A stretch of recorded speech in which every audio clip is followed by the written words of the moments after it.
Welcome back to Edgework, part of the Hammer Betting Network, presented by FanDuel. I'm Zack Phillips, joined by Matt, Alber, and So Money here this morning to help break down tonight's games, give out best bets, answer questions from the chat.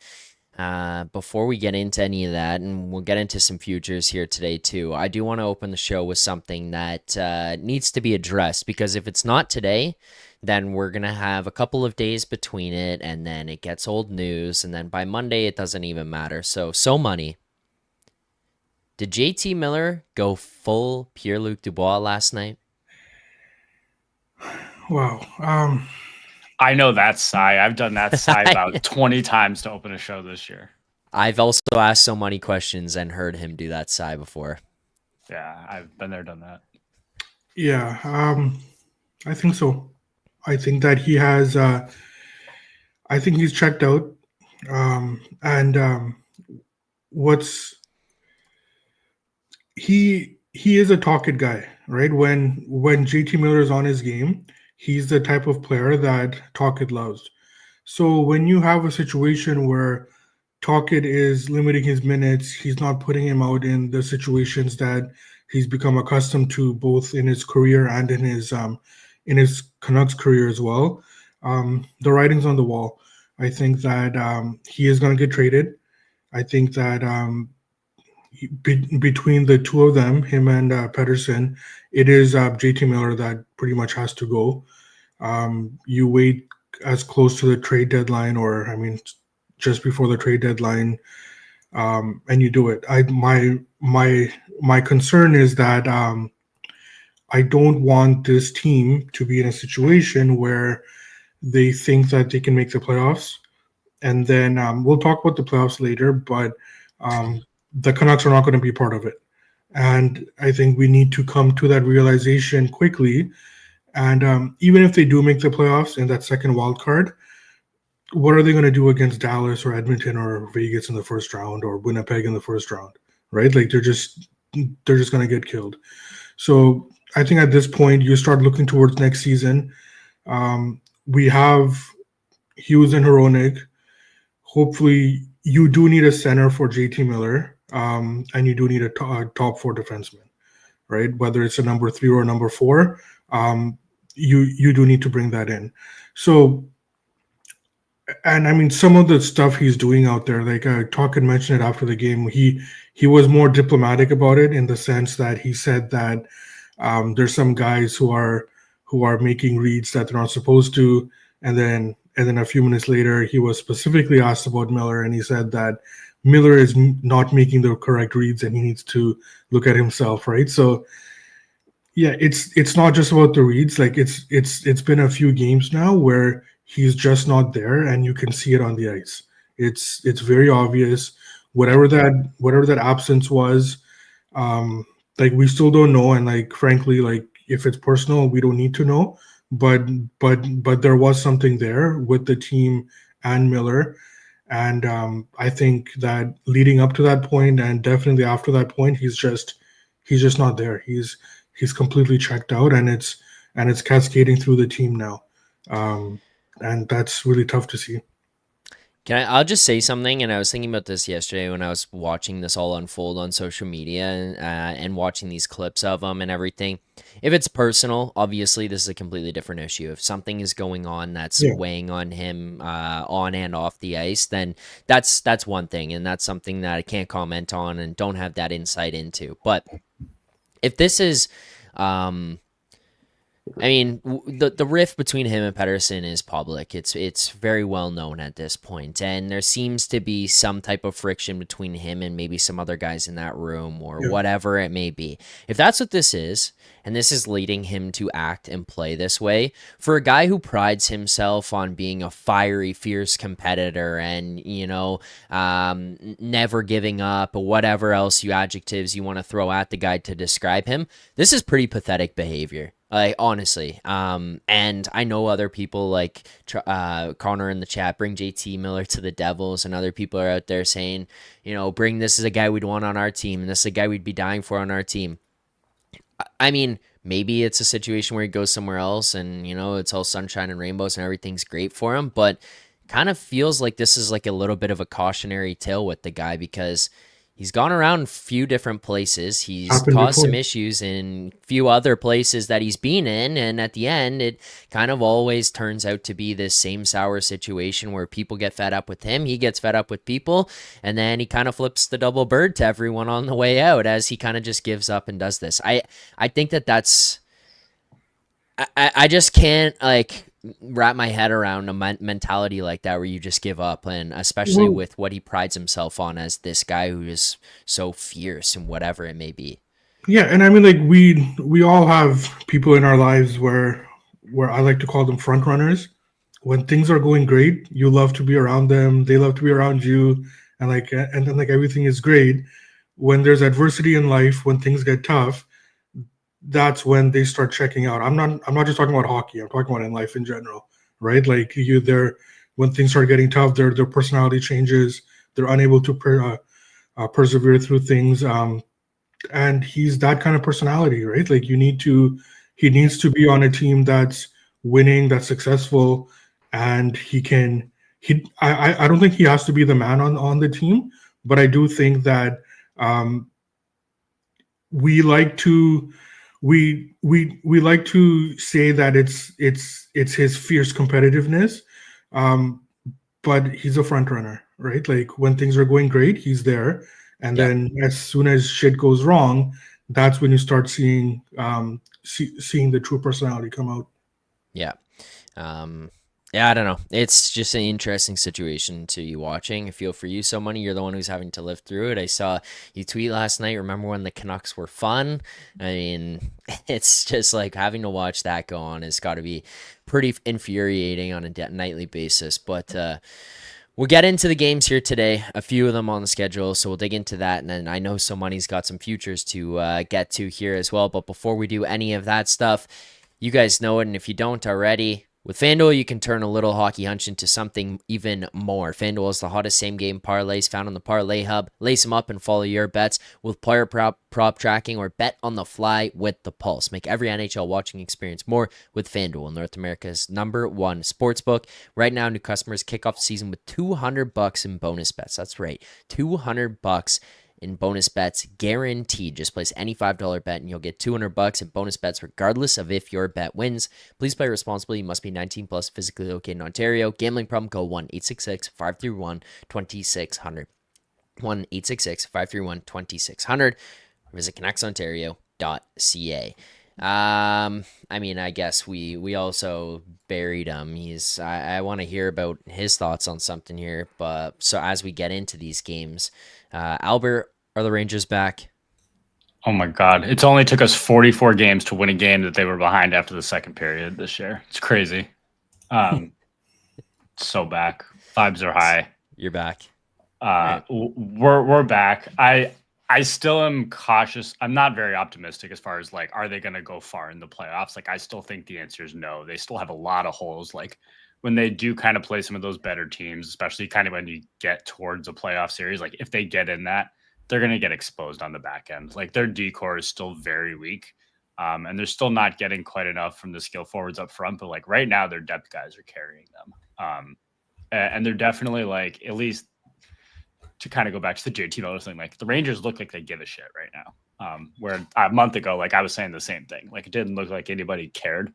Now, at least it looks like they give a shit. So yeah, they're going to be in that playoff convo. I think most of the rest of the way, like this next week will tell a lot though, because they play the 4 teams who are right in front of them in the wild card race that they're chasing directly. But it'll be interesting to see what happens because, like, depending on that, maybe if they go 1-3, 0-4, like, all right, now it's looking really unlikely that they're going to jump all these teams. Like, there's a chance they could be in a wild card spot, and there's also a chance they could be like 10 points out in the next week. So I don't know. Right now we're back, but there's still a lot ahead because they dug quite a hole. All right.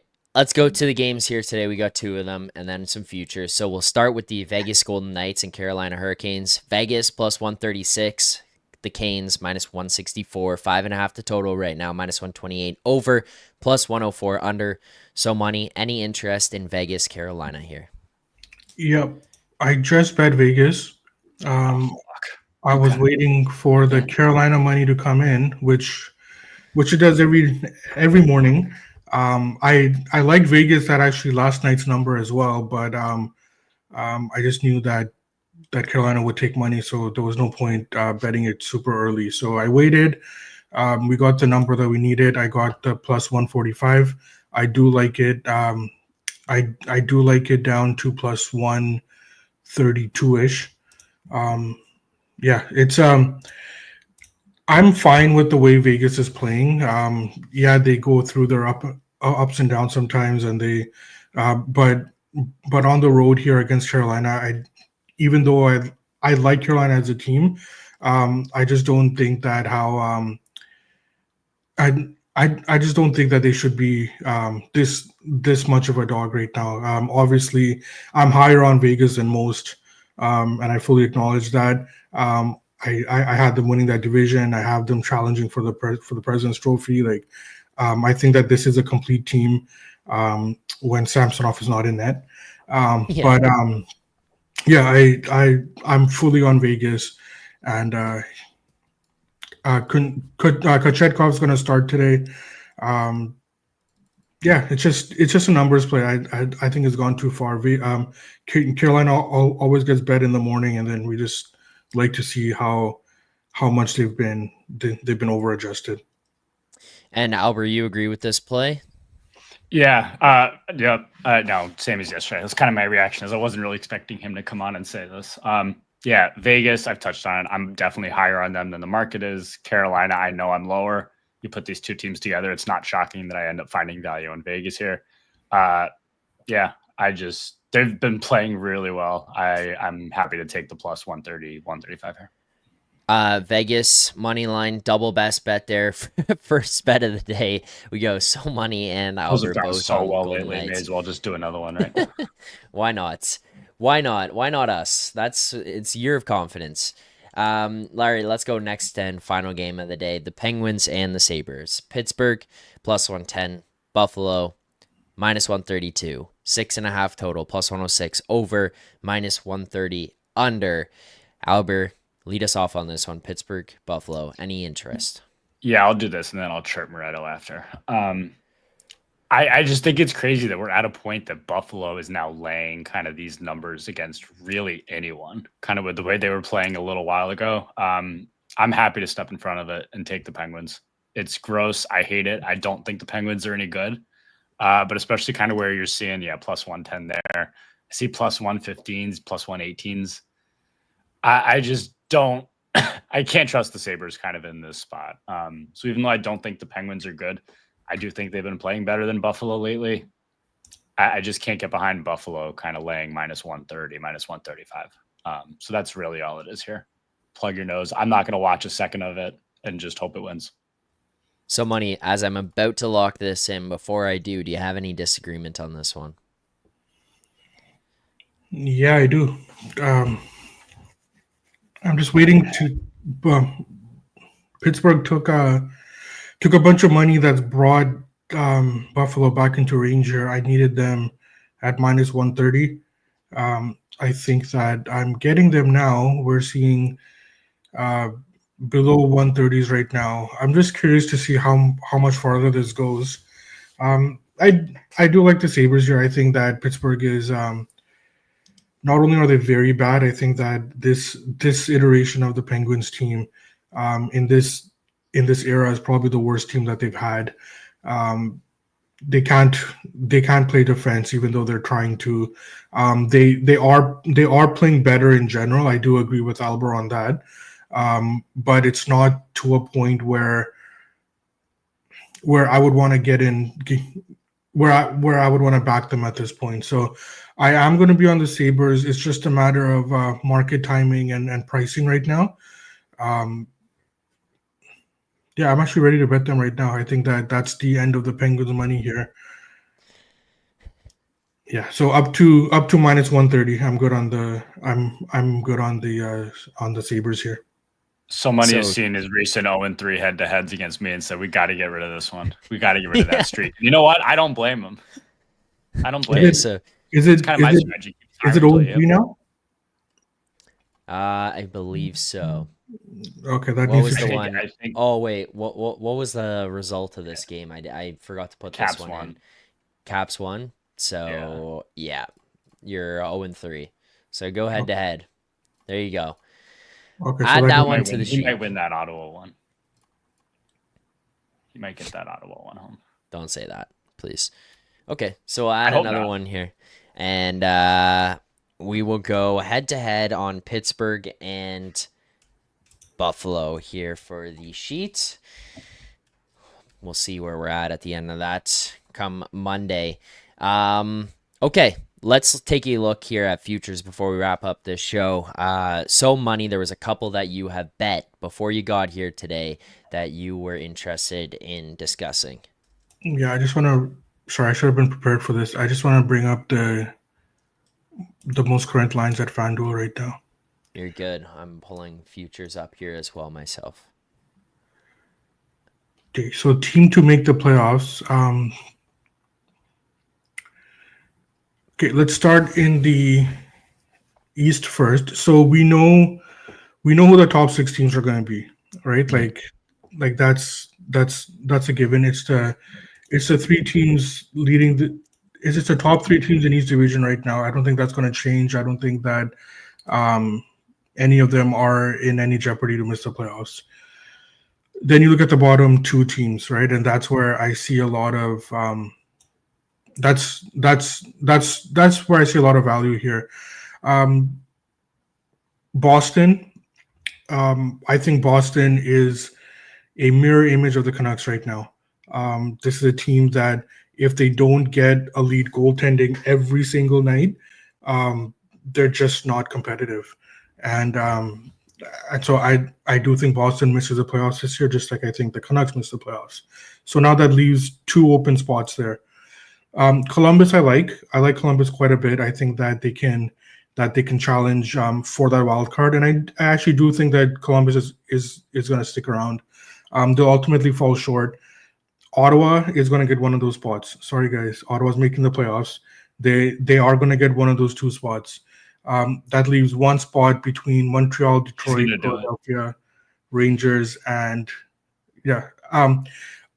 Islanders and Pittsburgh, they're kind of on the outside there, um, but I mean, I wouldn't be surprised if like either of them go on a run. Ultimately, I don't think either of those make it. So we're down to Montreal, Detroit, Philadelphia, and Rangers. Rangers He's gonna do probably it. get, huh? Nothing. Zach and I are hoping you do one very specific thing here, so keep going. Rangers probably get that second wild card. However, they're at plus 128, right? So I'm not going to bet the Rangers halfway through the season to make the playoffs at plus 128, right? It doesn't make any sense. Montreal, I like Montreal a lot. Ultimately, I think they're going to fall short. And I don't see value at the plus 390 right now. Now, if we talked about the plus seven and like 8-1 and 9-1 and 10-1 earlier, like a couple of weeks ago, that's tremendous value. But at plus 390, there's no value there. That leaves us with the Philadelphia Flyers.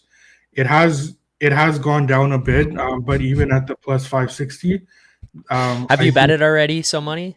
I did. Oh, Have you checked your DMs recently? maybe cash it out. What happened? Alber has bet this one too. No. Have you checked your DMs in the last 15 minutes? Which DMs on where? Text or Twitter Telegram.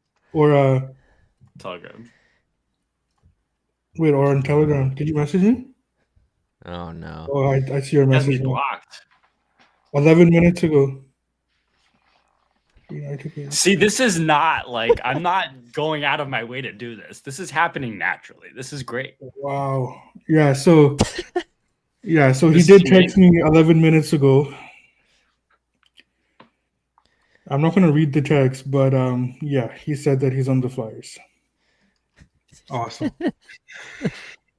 Okay, so yeah, pretty much just forget everything I said. I was gonna say, you want to reevaluate the handicap? Albert No, texts me right as you start Lock. talking and go, he's gonna do Flyers. Like, I'm Yeah, waiting. I already bet it last night at 7-1. And I liked them down to 5-1. So yeah, it's too late for me. Like Yeah, it's over. I You're mean, done. like you guys out there, like you make your own determination at this point. I think that the two wild cards are going to be Ottawa and Philadelphia, but I do acknowledge that the Rangers probably get it. I just see more value in the Flyers right now, and then I've already bet it. There's nothing I can do about it right now. But you guys have all the information about what I think and whose side Alber is on as well. So now it's up to you guys to make that determination in the East. Well, Albert, you obviously like this one. Why do you like it?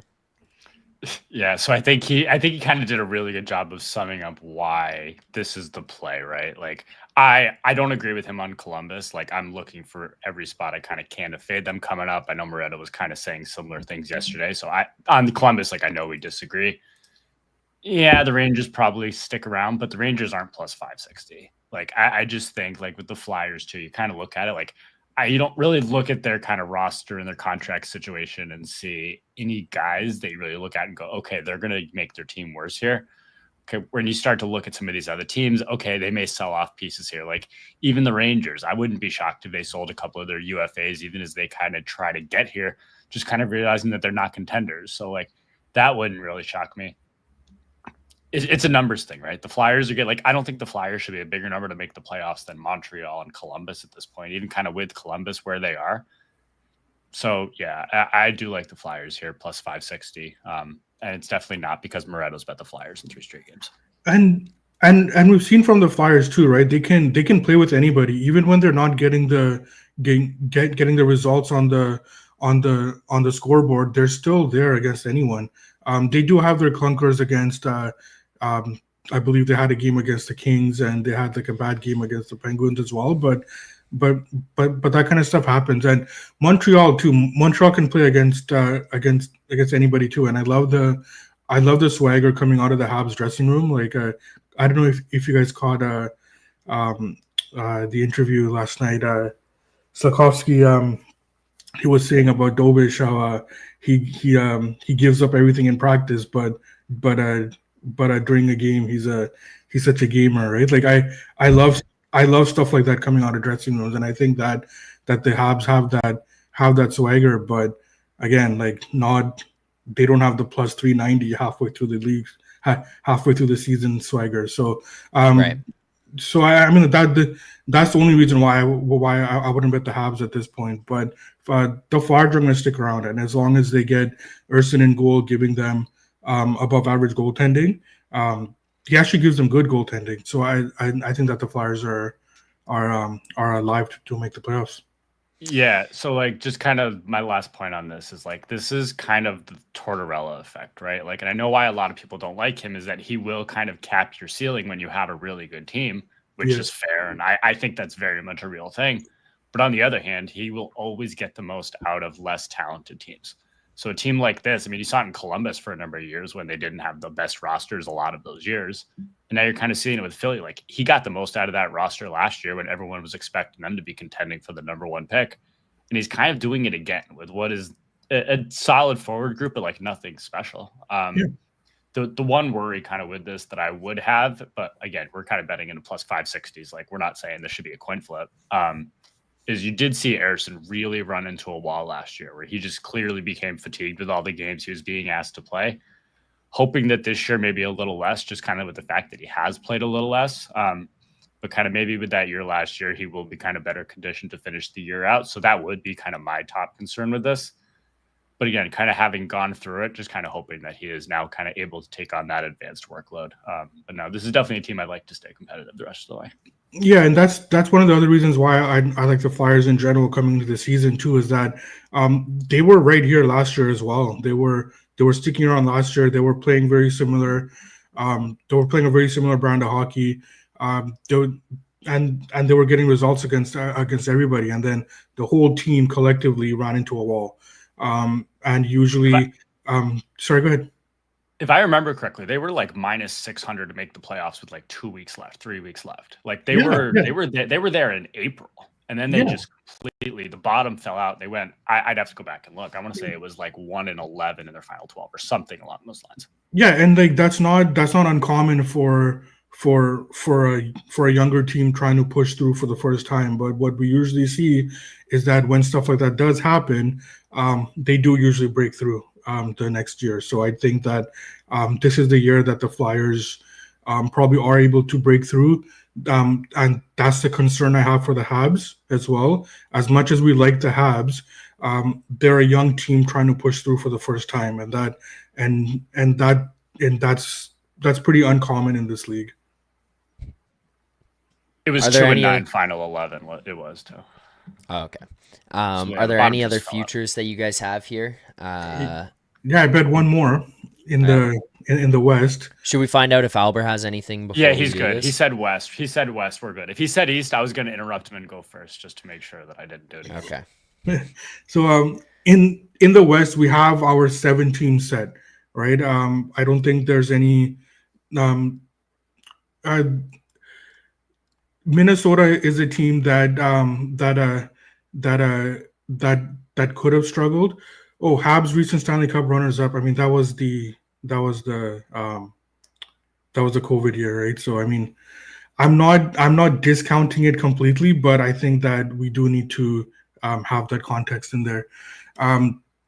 So the Wild are the team that kind of are more in danger of the other 6 to miss the playoffs, but I don't think they will. I think that they've weathered through these injuries pretty nicely. They've navigated their way, and I think that they're pretty secure as one of the 7 that are going to make it. That leaves one playoff spot. The Canucks are favored for that spot. I mean, just because they made it last year, they do have individual talent on this team. But I'm telling you guys, I've seen this story before. Things are going to get ugly here in Vancouver. They have a game against Edmonton coming up. I think the Oilers are going to roll them, and it's going to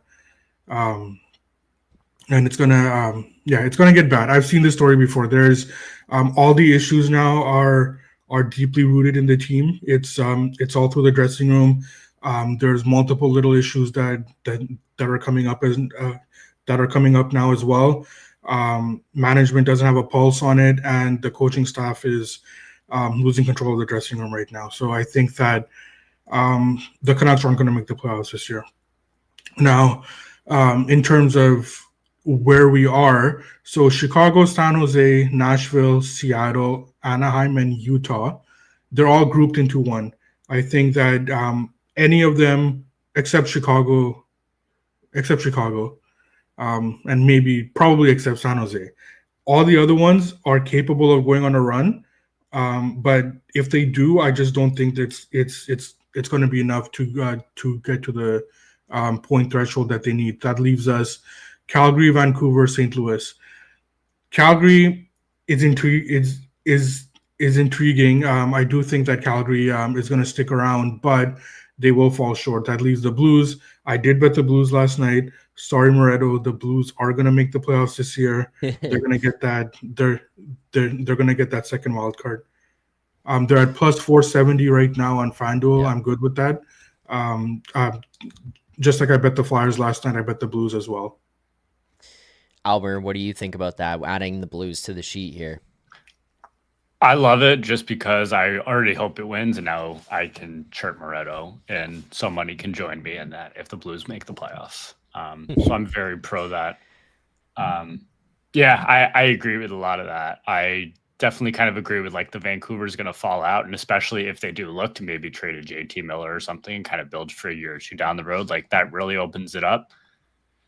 Personally, I do think the Flames would end up in that spot as low as I've been on them all year. I still don't think they're a great team, but I do think that they'll kind of hang around. If it's not them, it's the Blues. Like I have no interest in Nashville. Like I was higher on Seattle coming into the year. They've just been bad. It's almost like you could change your mind on something after 3 months of hockey, Moretto. So yeah, I like the look. I haven't bet it, but I like the look. Just firing shots across. Okay. There you go. Those are 2 futures for today. I see a question there from Maine 2-game slate. Who you guys got? The 2 best bets that we have for today would be, or the best bet we have for the 2 games today, sorry, would be the Vegas Golden Knights money line plus 136, and it's a double best bet. Moretto says, I knew my blue stuff was cooked when they fired Alber's Jack Adams winner and hired Montgomery. Yeah, He's fair He's enough. tripping me over a 50-1 that lost. Is that where we're at here? Lost. Okay, Okay, hold on. how's I the, think we can agree that like when you've done this not once now but twice and killed 2 coaches by betting them to win coach of the year, and There's they don't something even there. make it like by Christmas, that this is not like oh, chalk it up to 50-1. Albert, you killed the coaches. Like, but you bet first Mike one didn't- the Babcock. first one- You yeah, bet the Mike first one didn't even Babcock. make He it. didn't even make it to camp. He didn't even make day First one didn't make one. it to training camp. That was good. Like, Yeah, it's always You funny hear to look about back on those. you hear about players. Hey, you know what? The best part of that is that bet didn't even count. That bet voided. I didn't even learn it until I went like to throw away all the tickets. I was like, you know what? Like, fuck it. Let's see what happens. And You still killed him though. it voided. yeah, like I did kill him. so much. You see what I'm saying? Like, you can't be like, like a 50-1 loss. Like, no, you killed the guy twice. You hear about players that are coach killers. Like the real coach killer here is Alber.